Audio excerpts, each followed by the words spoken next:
Hello दोस्तों, मैं हूँ राज। आज आप सभी को क्लास 10th की मैथमेटिक्स एकदम बेसिक तरीके से समझाने वाला हूँ। चैप्टर फर्स्ट, वास्तविक संख्याएं। तो वास्तविक संख्याएं एक ऐसा चैप्टर है जो एक बहुत बड़ा चैप्टर है देखा जाए तो सबसे पहले इस चैप्टर को पढ़ने से पहले हमें ये पता होना चाहिए कि वास्तविक संख्या कहते किसको हैं।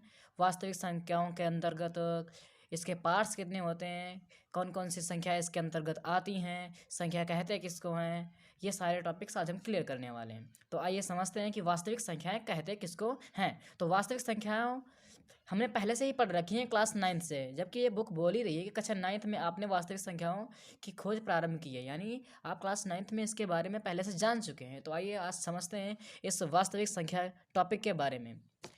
तो देखिए इधर ये संख्या पद्धति में देखा जाए तो संख्याएं होती हैं हमारी दो टाइप की। फर्स्ट टाइप है वास्तविक संख्या और दूसरा टाइप है काल्पनिक या अवास्तविक संख्याएं।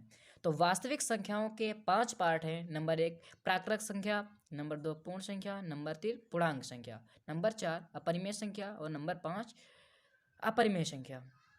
तो बेस्ट एक्सप्लेनेशन है इसके अनुसार देखते हैं। फर्स्ट प्राकृत संख्या यानी नेचुरल नंबर कौन कौन से होते हैं या कैसे इसको परिभाषित करेंगे।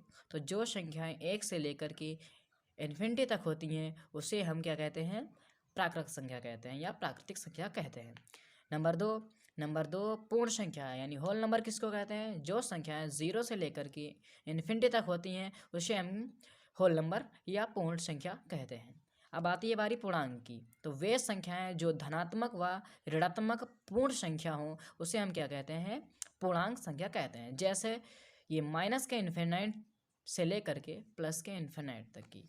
अब बारी आती है अपरिमेय संख्याओं की। तो अपरिमेय संख्याएं वे संख्याएं जिनको हम p/q के रूप में लिखा जा सकता है, जहां p का मान पूर्णांक होता है और q बराबर नहीं होता है 0 के। क्या कहलाती हैं, हमारी परिमेय संख्या कहलाती हैं। जैसे 1/2 हो गया, -3/7 हो गया, 0/1 हो गया, 15/8 हो गया आदि। अब बारी अपरिमेय संख्याओं की। तो वे संख्याएं जिनको p/q के रूप में नहीं लिखा जा सकता अपरिमेय संख्या कहलाती हैं। जैसे रूट के अंदर 3, रूट के अंदर 5, रूट के अंदर 7, 1.010100001 डॉट डॉट डॉट डॉट और पाई।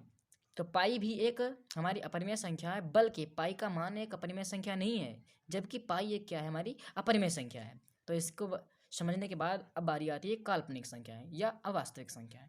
किसी संख्या का वर्ग, अगर हम किसी संख्या का वर्ग करते हैं तो वह वर्ग 0 से छोटा होता है, यानी किसी संख्या का हम वर्ग करेंगे वह 0 से छोटा होगा तो उसे हम बोलते हैं काल्पनिक संख्या। जैसे माइनस रूट के अंदर -1 का अगर स्क्वायर करते हैं तो -1 प्राप्त होगा, हमको प्राप्त होगा, तो ये 0 से छोटी होगी, इसीलिए ये संख्या हमारी कैसी है, अवास्तविक संख्या या काल्पनिक संख्या है। इतना समझने के बाद आज ये हमारा संख्या पद्धति जो है एकदम क्लियर हो गया होगा, इतना समझने